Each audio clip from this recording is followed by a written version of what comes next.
গত দুদিন ধরে বিদ্যুৎ সংযোগ বিচ্ছিন্ন হয়ে রয়েছে গোটা এলাকায়। ফলে এই তীব্র গরমে ছেলেপুলে নিয়ে বাড়ির বাইরে রাত কাটাতে বাধ্য হচ্ছেন শহরের 24 নম্বর ওয়ার্ডের অধীন সুকান্তপল্লী এলাকার একাংশের বাসিন্দারা।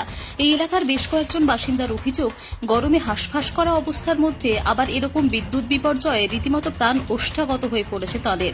অনেকেই ইতিমধ্যে প্রবল গরমে অসুস্থ হয়ে পড়েছেন।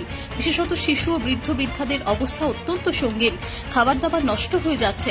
স্থানীয় বাসিন্দা রথিন দাস, মৌসুমী সাহাদের অভিযোগ, বিদ্যুৎ বন্টন বিভাগকে তাদের এই সমস্যার কথা বারবার জানানো হলেও সংশ্লিষ্ট দপ্তর থেকে কোনো ব্যবস্থা নেওয়ারই আশ্বাস দেওয়া হয়নি।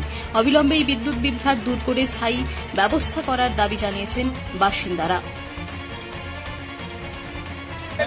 এসে যাচ্ছে 130-এর নিচে, 130-এর নিচে ভোল্টেজ আসছে। আমরা যা করছি, আমরা যারা রোজ তার পড়ে যাচ্ছে এখানে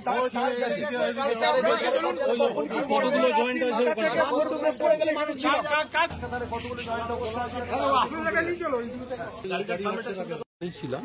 তবে আমরা এবার যেটা ঠিক করেছি, আমরা স্টেশন ম্যানেজারের কাছে আমরা লিখিত একটা আবেদনপত্র দিচ্ছি যাতে এই ব্যাপারটা খুব তাড়াতাড়ি সুরাহা করা হয়।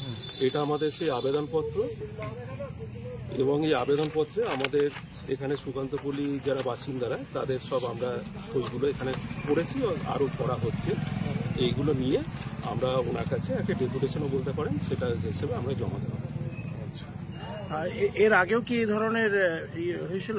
হ্যাঁ, এটা এবছরের ঘটনা নয়, এটা প্রতি বছর প্রায় 2-3 বছর ধরে গরমের সময়, এবং এর আগেও একবার ট্রান্সফরমার পাল্টানো হয়েছিল। তখন আমাদের বলা হয়েছিল যে ট্রান্সফরমারের যে লোডটা আছে, আমাদের অ্যাকচুয়াল মনে হয় যে এখানে লোডটা আরো বেশি, যে কোনো কারণে হোক বেশি।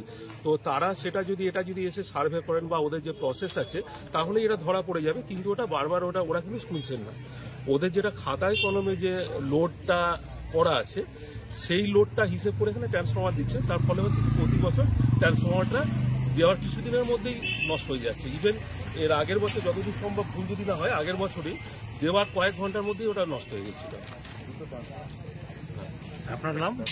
আমার নাম। 3 দিন ধরে লাইন নাই এবং কন্টিনিউ ওনাদেরকে জানানো হচ্ছে, ওনারা ঠিকমতো পরিষেবা দিচ্ছে না। তারপরে যাচ্ছে একটা তার জয়েন করে দিয়ে যাচ্ছে, আবার তারপরে যাচ্ছে সারা রাত মানুষ এখানে ঘুমাতে পারছে না। এখানে দীর্ঘদিন জানানো হচ্ছে যে আমাদের এখানে লোড বাড়াবার জন্য একটা ট্রান্সফরমার, সেই ট্রান্সফরমার বসানো হচ্ছে না, এবং হচ্ছে ওরা তালিজোড়া দিয়ে কাজ করছে, কাজ করে দিয়ে আবার রাতে চলে যাচ্ছে কারেন্ট। এখন 3 দিন ধরে এখানকার কারেন্ট নাই। এখন ওনারা এসছে আবার সেই তালিজোড়া দিতে, এইখানকার তার ওখানে লাগিয়ে দিয়ে মোটামুটি কাজ দায় সারা করে দিয়ে ওনারা বেরিয়ে যাচ্ছেন, আবার লাইন দিচ্ছেন, কিছুক্ষণ পর আবার লাইন চলে যাচ্ছে। যখন দিচ্ছে ভোল্টেজ আপ ডাউন করছে। এখানকার ইনস্ট্রুমেন্ট করে যাদের ইলেকট্রিক ইনস্ট্রুমেন্ট খারাপ হয়ে যাচ্ছে, এবং এখানে কোনো ভোল্টেজ ঠিক মতো পাচ্ছে না, এবং এখানে প্রায় দিনই লাইন রাতে থাকছে না, সারা রাত। কালকে আমরা রাত ভোর 5টা পর্যন্ত, 3 দিন ধরে আমরা ভোর 5টা পর্যন্ত। এই বিষয়টা কি উচ্চ ম্যাডাম আছে, ম্যাডামকে জানানো হয়েছিল। ম্যাডাম এখন রাজস্থানে বসে আছে। ম্যাডাম কালকে আমাদের একটা 1 বছরের পোল, 1 বছর ধরে তার ঝুলেছিল, তার পোল কালকে লাগিয়েছেন। কালকে লাগানোর পর উনি ম্যাডামকে বলা হয়েছে যে কন্ট্রাক্টর ভালো কাজ করছে না, বলছে যে আমার পছন্দ কোনো কন্ট্রাক্টরকে আমরা পাঠিয়েছি, কোনো কাজ করি। চাইছেন এখন? আমরা চাইছি যে আমাদের এখানে সুষ্ঠু পরিষেবাটা পাওয়া যাক, আমাদের যাতে এখন রাতের পর রাত যাতে না জাগতে হয়, তার জন্য একটা ট্রান্সফরমার আমাদের ইমিডিয়েটলি দরকার, সেই লোডটা ভাগ করার জন্য। সেটা যদি আমাদের এখানে পাওয়া যায় তাহলে আমরা বড়ই উপকৃত হব। কেউ বাচ্চা কাচ্চা সব অসুস্থ হয়ে যাচ্ছে, আমরা নিজেরাও তাই। বয়স্ক ভদ্রমহিলা বাড়িতে যারা আছেন তারাও তো সাংঘাতিক অসুস্থ হয়ে যাচ্ছে, সমস্ত জিনিসপত্র নষ্ট হয়ে যাচ্ছে। এরকম দিনের পর দিন এই জিনিস চলছে, এইভাবে তো সহ্য করাটা সত্যি এখন মুশকিল হয়ে দাঁড়িয়েছে। এই গরমে, কদিন আগে আমার শাশুড়ি মারা গেছে। এত গরমে এইভাবে তো সহ্য করাটা সত্যি মুশকিল বলে মেয়েরা আমার বাইরে এসে এখন দাঁড়াতে হচ্ছে, তাছাড়া কিছু করার নেই।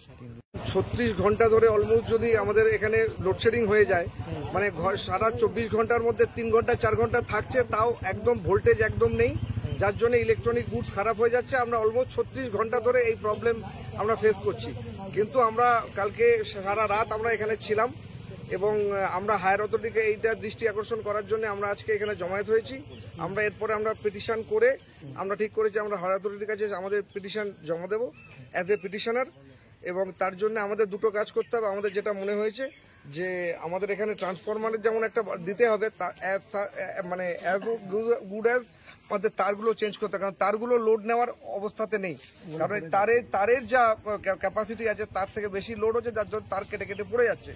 যার জন্য আমাদের এখন হায়ার অথরিটিকে যেভাবে জানাতে পারলে সুবিধা হয়, সেটা আমরা এখানে বসে ডিসিশন নিয়ে আমরা কাল পরশু হায়ার অথরিটির সাথে এই পিটিশন নিয়ে আমরা জমা করব। জমা করে দেখি এবার ওনারা কি বলেন, কারণ ওরা লাইন দেওয়া মাত্রই উড়ে যাচ্ছে। আধ ঘন্টা চলছে, ভোল্টেজ আজকে 130 নেমে গেছে, কোনো ইলেকট্রনিক গুডস কাজ করছে না। তাহলে কি এই অবস্থায় আমরা তো এই প্রত্যেকের বাড়িতে বয়স্ক মা আছে, বাচ্চারা আছে, আজকে আমরা খুবই বিড়ম্বনার মধ্যে আছি। কি চাইছেন? আমরা চাইছি যে আমাদের একটা নতুন ট্রান্সফরমার দেওয়া হোক আর এই তারগুলো একদম আমূল পরিবর্তন করা হোক।